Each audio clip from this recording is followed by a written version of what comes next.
so freaking hungry. And I walked to the refrigerator, and I had a bad tendency of eating a lot of ice cream. In the middle of the night, I go all day without eating. But about 1 o'clock in the morning, I creep my way to the refrigerator, get my bottle of Coke and a bowl of ice cream, and go back to bed and watch TV. Yeah. Well, I got this other thing, okay? I'm 66 years old. I got some health issues, right? My wife comes home. I told her, buy one of these little teeny watermelons because I was craving watermelon. No, she brings this big, huge sucker of a watermelon. So, I creep my way into the kitchen, and I cut myself a little piece of watermelon. And before I even got back to the bedroom to watch TV, it was gone. So I just said, oh, the hell with this. I cut half. I got a great big mixing bowl, right? I took that sucker watermelon. I cut it in half.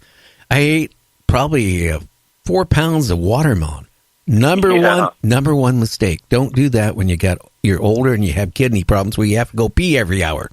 Because after you eat a giant half of a watermelon, you're not peeing every hour. It's like every 10 minutes. You lay down, you almost sleep. And that fiber will blast right through you, right? Oh, yeah. I mean, that's a good way. If you want to lose weight and get rid of water retention, eat watermelon. Now, maybe I will. Hey, it works. But, something today, before we get into about fake money, fake everything, okay, I'm really concerned, okay? On CNN today, they were talking about inflation is going to hit really fast, and kind of warning people that house prices are going up so high, it's ridiculous. And then the interest rate is going up. People can't afford to buy a house, and they said that we're about ready for another major, bust again. We're going to go into a deep recession, maybe deeper than the last one. I personally think we are already in the middle of it. I said this last time. I drive around Brevard County here in Florida, and things are just closed. Businesses, everything. Oh, yeah, but now this is the main thing. It's part two of this. What really concerns me, okay, they gave everybody more money on their paychecks, right? Every time you get paid, you get like anywhere from a few bucks to $100 more on your average paycheck to bring home each paycheck. Right? Yeah. Well, now, the Treasury Department and the IRS are really concerned because, they don't write the laws. They kind of only enforce it, right? Now, they're concerned about all these people, right, are not going to have the money next April, when they file their taxes to pay their taxes because they're going to owe now.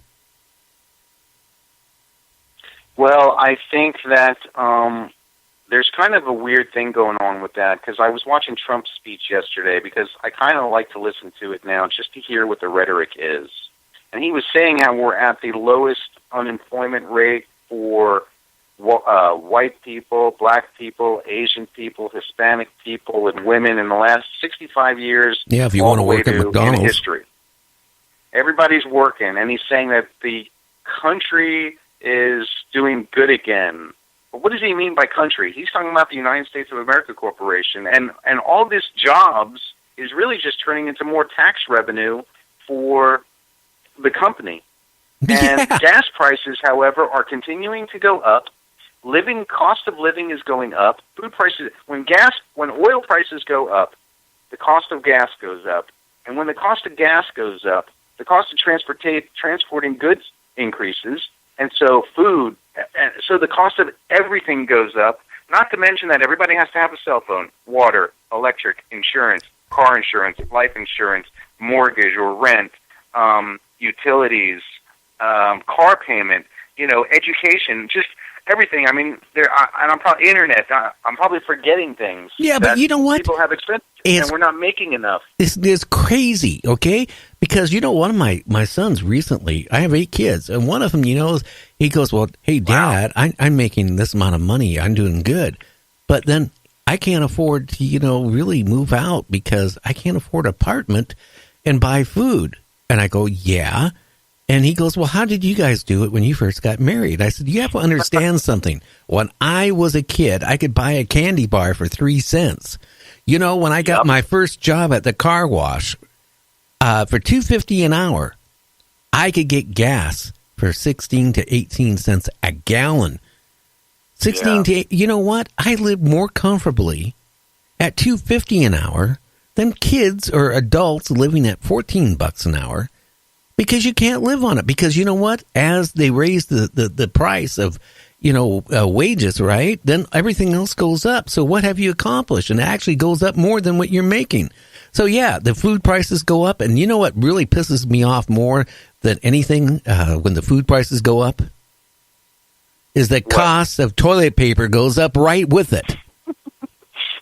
Soon you're going to be like a Middle Easterner wiping your hand with, your butt with your bare hand. Make sure you use your left hand. Or a fig leaf in the Middle East. Yeah, go get a fig tree and use fig tree. Yeah. I don't and you know what?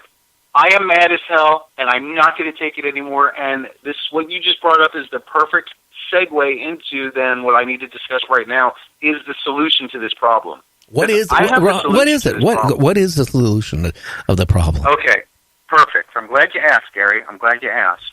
I emailed yesterday when I watched the Trump speech. He said he was greeted by the Secretary of State, the Attorney General of Florida, Pam Bondi, which is very interesting to me because I heard him say that, and I was like, oh, interesting, because I emailed Pam Bondi because she's the State Attorney General of Florida. And about 3 or 4 years ago, I learned about money and what money is. And I learned about negotiable instruments. And the secret to this solution is understanding negotiable instruments. So, in legal English, like I said before, money is gold and silver. Everything else that we use, like Federal Reserve notes, that's a negotiable instrument. And the Federal Reserve note falls under the category of a promissory note under the Negotiable Instruments Act. So there's the Negotiable Instruments Act and the Bills of Exchange Act. Now, I learned that the Federal Reserve note is a promissory note, and so I figured out the template, and I followed a guy named Michael Tellinger, who in South Africa, he started the Ubuntu Project, and he's now doing shows with Gaia TV, Gaia.com. And he showed me online. He did a whole video on how to do the promissory note. So I researched that for about a year until I refined the promissory note, and I made it, and I learned the legal technicalities of it. Now, if I was committing fraud, right, and writing these promissory notes and passing them off to banks and stuff like that, and this was fraud, and my address is on my promissory notes, they would come to my door, knock on the door, and arrest me for fraud. So I tendered a $2 million promissory note to the Space Coast Credit Union here in Brevard County, to their headquarters. And they wound up shutting down my account, and the CFO, the Chief Financial Officer, resigned and disappeared, and they wouldn't let me speak to him because he didn't accept my promissory note. Now, he had to. Federal Reserve note's a promissory note. You're a corporation. I'm a corporation. The Federal Reserve is a corporation. The United States of America is a corporation that hired the Federal Reserve Corporation to print off these promissory notes that we use as legal tender. You, the corporation, me, the corporation, and every living soul that's been converted to a corporation has the legal right to make, autograph, and tender for value to the bank their own promissory note that the bank must accept, or they go into dishonor. And if they don't accept it, that dishonor puts them into a position where they are committing misconduct in public office. And that's a felony punishable by up to life in prison. So I emailed Pam Bondi directly.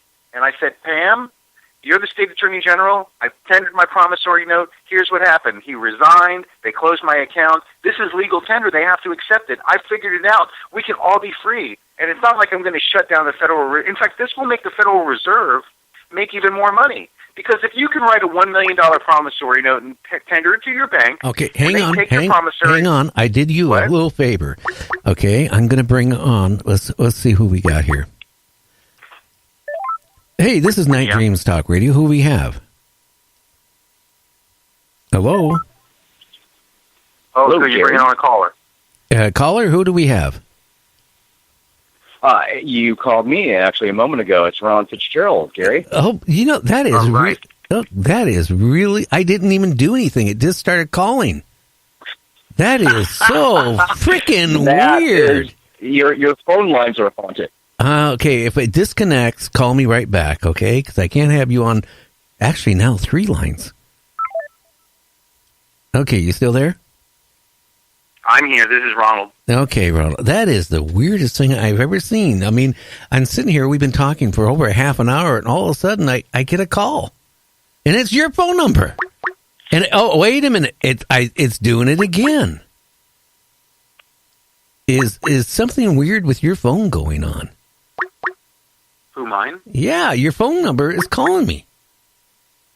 Really? Because we're still connected. Oh, okay, I'm going to answer it and see what happens. Okay. Who do we have out there? Hey, I'm calling you back. We got disconnected. Okay, Ron.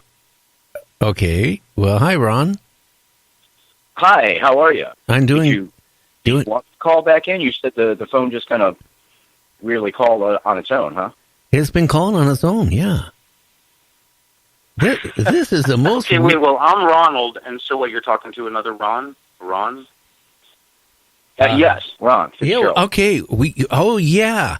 Hey, I wanted to talk to you about getting you on my show tomorrow.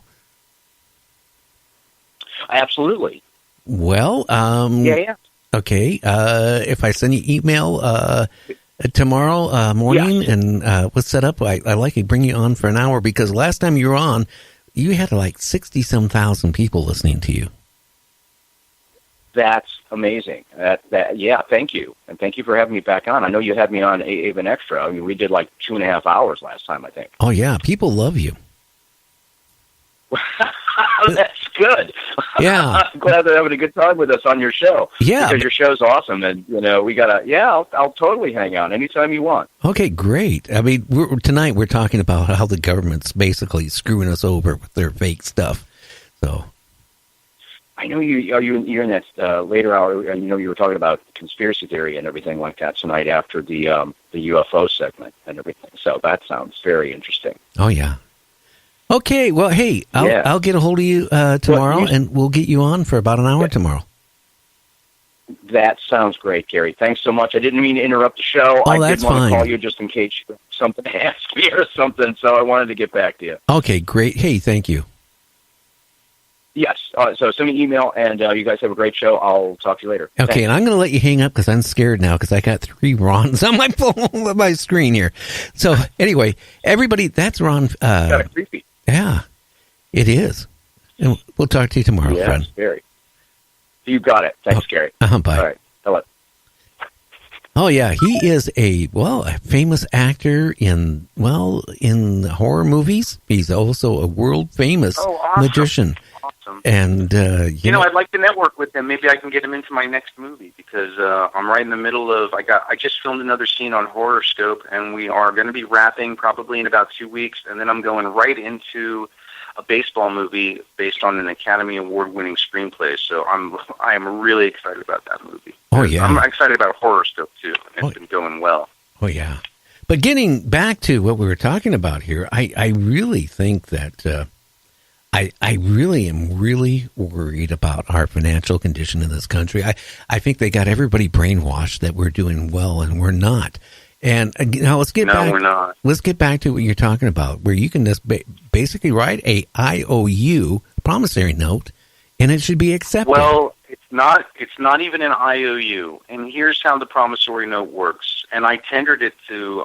I've tendered $275 million in promissory notes to 16 different banks, the IRS, the Department of Motor Vehicles, and the California State Tax Franchise Board. They've all dishonored them. They're all committing misconduct in public office. And you didn't get audited? I what? No, nobody has knocked on my door. And on each of my promissory notes, I have to put my address, because what you do is at the top of the promissory note, it has to have a unique number, a unique serial number. Mine are one-up serialized numbers. If you look on any Federal Reserve note, you'll see that each one has a specific, unique number on it. You cannot have identical numbers on any other bill. There can be a $1 bill and another $1 bill with the same number on it. It's got to be different, because it's each its own standalone promissory note. Now, also, you have to put how much it's for, and you have to put who made it and where, the statutes and codes that govern the promissory note, and then underneath it, at the bottom, you have the terms and conditions. And part of the terms and conditions are, let's say, and Pam Bondi, just to finish that, she told me she refused to discuss promissory notes with me, and she cut off communication. I called Donald Trump, and I called the White House this week, and I even emailed